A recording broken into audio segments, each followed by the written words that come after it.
Colorado Governor Jared Polis has announced the reopening of an investigation into the death of a 23-year-old man last year. Elijah McClain is his name. And in a previous story, we gave you all the horrific details of how he was killed by 3 cops. He was seen by a civilian wearing a ski mask. That person called 911 and called the cops, arguing that he looked suspicious.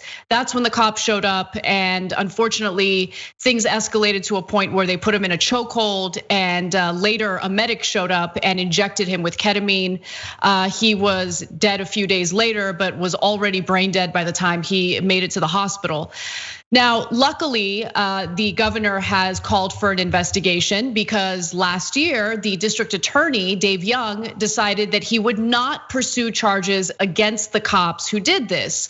And that's a huge problem. And I was happy to see that Dave Young, the DA, agreed to an interview on Chris Cuomo's show, and it was revealing to say the least. So let's start off with the very first video where the district attorney makes one of the most ridiculous arguments you could imagine about a 23-year-old who is dead.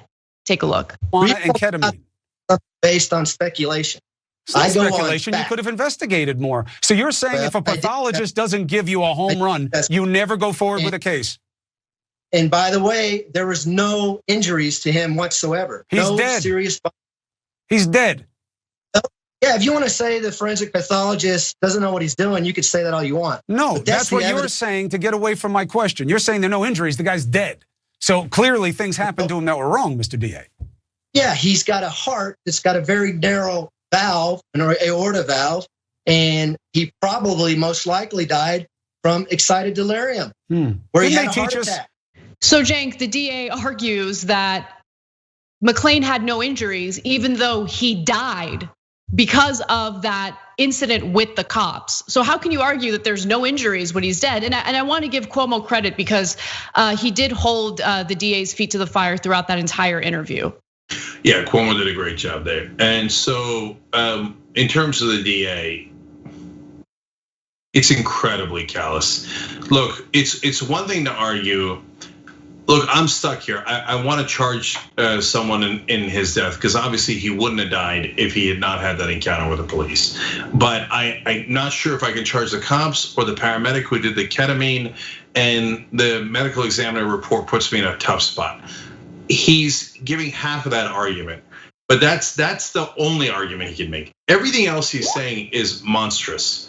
So when he says, well, there was no other injuries on the guy, who cares that there was no other injuries? They choked him to death or ketamined him to death, but they killed him. They obviously killed him right in front of our eyes, saying, oh, he didn't have a black eye while we were murdering him. Is like the most irrelevant thing anyone has ever said. And you would only say that if you're trying to protect the cops and not the victim. Remember, Elijah is the victim. I know cops love to play victim. Oh, now you're gonna charge me for killing someone after I killed him for no reason at all? But you're not the victim, the dead person is the victim. Yeah, and it's incredible because the DA also cites some nonsense about, oh, he had a narrow artery and that might have contributed to it and it could have been a crazy freak coincidence. No, let me give you details, okay? These are details of what happened that night. And this is based on what the coroner's report says. This is based on what the police report says. An autopsy report by the Adams County coroner said that the cause of death was, quote, undetermined, and that it could have been the result of natural causes, a homicide related to the chokehold, or an accident, okay? So I don't really know what the point of a coroner is if they can't determine what the cause of death is. It's like, I don't know, it could be a billion different things. It could be a freak accident. It could be, I don't know, maybe because the cops put him not in one, but 2 different chokeholds as he was vomiting as a result of the chokeholds, okay? Let me give you more. But while he was detained, Mr. McClain was clearly in distress. After officers restrained him on the ground, he vomited several times, for which he apologized. He apologized for vomiting, saying, quote, I'm sorry, I wasn't trying to do that. I can't breathe correctly. He was 140 pounds, 5 feet 6 inches, and there were 3 cops there. And he is apologizing to the cops as he's vomiting. He was not an imminent threat to them whatsoever. There was no need to inject him with ketamine once the medic got there. I mean, any and all arguments defending the cops' actions here are ridiculous to say the least. People who are defending the cops here know what they're doing. Let me give you more. An officer said in the body camera footage that officers had, quote, put him out with the chokehold twice, at least once successfully, meaning Mr. McClain had lost consciousness. When paramedics arrived, they gave him what was described as a therapeutic dose of ketamine. Body camera footage shows that it made his body go limp when he was loaded onto the gurney. Okay. Yeah. So I got to jump in and say a couple of things here. So first of all, it's one of the oldest racist tropes that black folks are crazy strong. They're unnaturally strong. And so this kid was, as Anna pointed out, what, 5'6", 140 pounds. Yes. The cops said on tape, you hear him saying it during the incident, I think when the paramedic arrives, they say he had crazy strength. He had crazy strength at 140 pounds with 3 of you on him. Well, but wait a minute, you also said he passed out twice from your 2 different chokeholds. So which one was it? But one thing that is absolutely indisputable is he's already completely and utterly subdued when, to be fair, not the cop but the paramedic injects him with ketamine. There was no need for that ketamine, none, zero. But the idea is, oh my God, we got a black person here who's crazy strong, and what if there's a 140-pound kid just became a monster inside or something? I don't like that. So this is so frustrating that they treat black people differently than they treat other people. And this is, by the way, borne out by studies. It's not just one anecdote. Yes, in studies, people in general think that black people are stronger than they actually are, older than they actually are by an average of 4 years. And it goes on. And so if he's already vomited, he's already apologized to you for vomiting. He's saying he can't breathe. He's saying, I just went to the store to get iced tea. You see the iced tea. You see he's not armed. You see all these things. He says, I wouldn't even hurt a fly. It's obvious that the kid is a special kid, right? He's not saying things that are normal. He's saying things that you would expect from someone who's kind of a gentle soul, if you will, right? Yeah, definitely. And they keep pounding him. And then after he's already passed out, then they hit him with the ketamine. And then the DA has a temerity to come out and say, well, other than killing him, they didn't injure him. That video that we played yesterday when we first talked about the story was hard. It was really hard to stomach because he absolutely was a gentle soul. You know, one of the things that he liked to do was play the violin for cats at animal shelters so they wouldn't feel lonely. And look, I don't care if someone's a good person or a bad person. No one deserves to be killed like that by cops. But I bring that up only to make a point about how gentle he was as a person. And while they were choking him, he kept saying, I'm an introvert, and I'm different. And and while he did that so cats wouldn't feel lonely at shelters, he essentially died alone in absolute terror as cops were choking him out and medics were injecting him with ketamine. And to know that a person who's supposed to carry out justice in cases like this, the district attorney, just like washed his hands of it and didn't think that it was a big deal and didn't press charges, shows you how the system is rotten to the core. It's not just about the cops. It's about the prosecutors who have these friendly relationships with the cops, right? Because the DA throughout this entire interview with Chris Cuomo felt the need to defend the cops and just make up nonsense about, what else could have possibly contributed to the death of this 23-year-old man.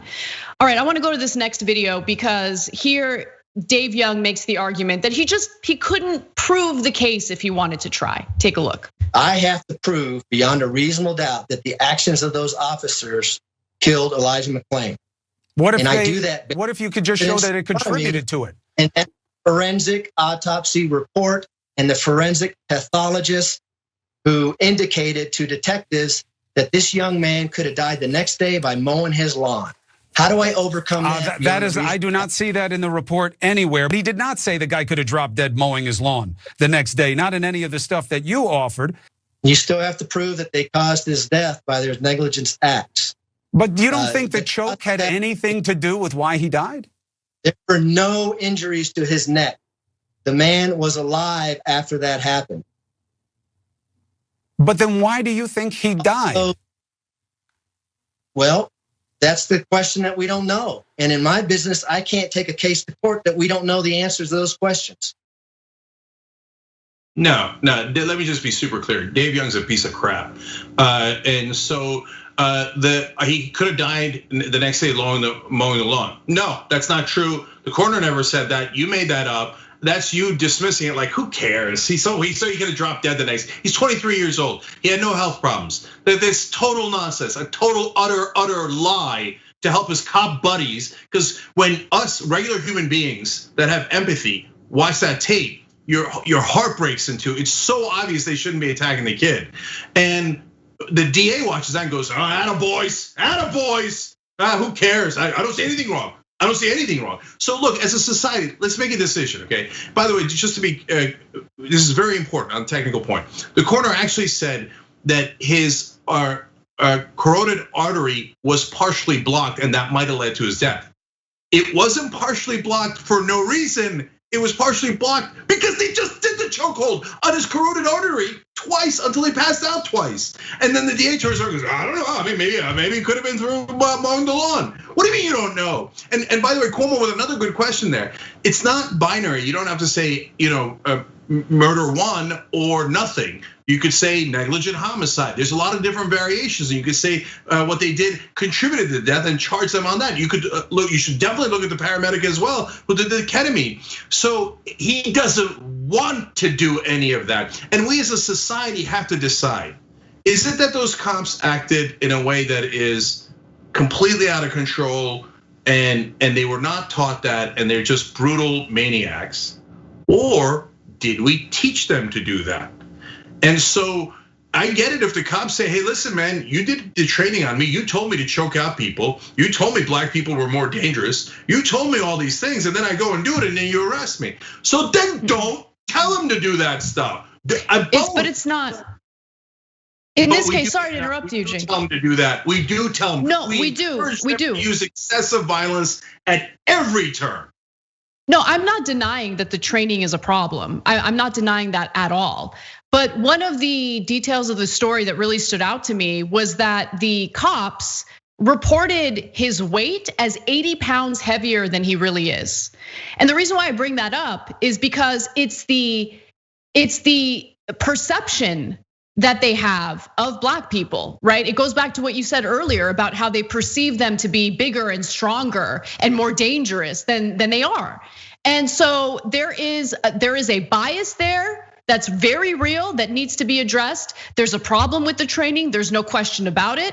There's a problem with how these cases don't get prosecuted. There's a problem with our criminal justice system and how these district attorneys feel that these cops, regardless of what they do, are untouchable. I mean, the entire system needs to be looked at. It's not just about the training, and I know you weren't saying that, but there's clearly a racial bias by these cops if they're gonna report that this 140-pound 23-year-old was actually 80 pounds heavier than he really was. Yeah, look, one more thing, just as a matter of the training. So if you ran into a kid like that and you thought there's some chance he's got a ski mask on, it's August, that he's up to no good. You, as a normal human being, you might go up to him and you might have a conversation. And when he says, I'm an introvert, please don't touch me, and he tells you all the things that you saw on the tape. I would hope that almost no one would have the human reaction of tackling him and then choking him and then injecting him with ketamine. Almost no one. I mean, if they do, they're maniacs, sociopaths, right? But we teach the cops, he kept walking. Turns out he was listening to music. He didn't even hear the cops, okay? It could be that he's listening to music. Who cares? Tackle him, choke him, right? It could be that, he could be a different kind of kid. And he says, I'm a different kind of person, right? Who cares? Throw him to the ground, choke him. Throw him to the ground, choke him. That's what we always teach them. Throw him to the ground and kick the living crap out of him and maybe kill them if you think they're defying your orders for half a second. So don't tell me we don't teach it. We teach our cops to be more brutal than any average human being would ever be with a conscience. And then finally, I just want to address the accusation by the person who called 911, claiming that McClain looked suspicious. McClain was wearing a ski mask. See him? He's not holding up the store, by the way.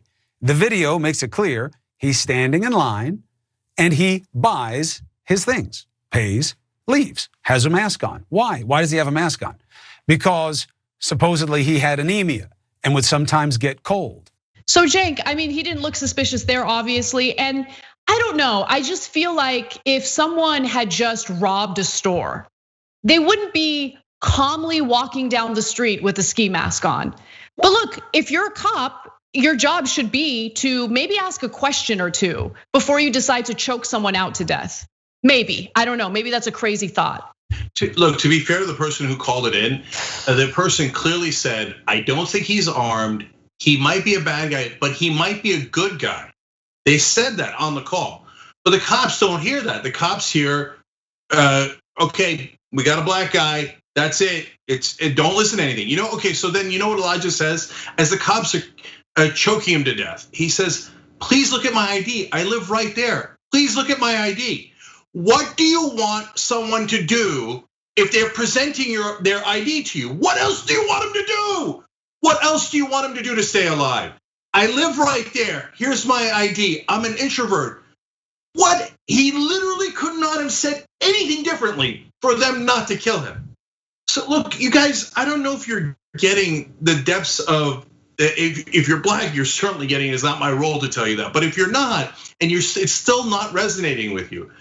And Matt, like, the society is told nonstop that black people are dangerous. When they're not, when they're no different than anyone else. And so if you're white and you walk around and you don't know it, like you just think that's normal. But for black folks, they gotta worry that every time they run into a cop or someone else, that they're gonna assume that a 140-pound kid is some sort of 220-pound monster with superhuman strength, who when he says I have iced tea, even though you could see it's iced tea, you assume I have to choke him to within an inch of his life and sometimes over. So the injustice of it is unbearable. The fact that white racists then turn around and say that black people are too angry, you guys are nuts. They're not nearly angry enough. The injustice that they have suffered, and by the way, not just in this country, all across the world, all this sickening stereotypes that aren't remotely true about black people all across the world. How do you live with that injustice? That's now 2 young black boys who were killed carrying iced tea home. For God's sake, when are we ever gonna have justice? Thanks for watching The Young Turks, really appreciate it. Another way to show support is through YouTube memberships. You'll get to interact with us more. There's live chat emojis, badges. You've got emojis of me, Anna, John, JR. So those are super fun. But you also get playback of our exclusive member-only shows and specials right after they air. So all of that, all you gotta do is click that join button right underneath the video. Thank you.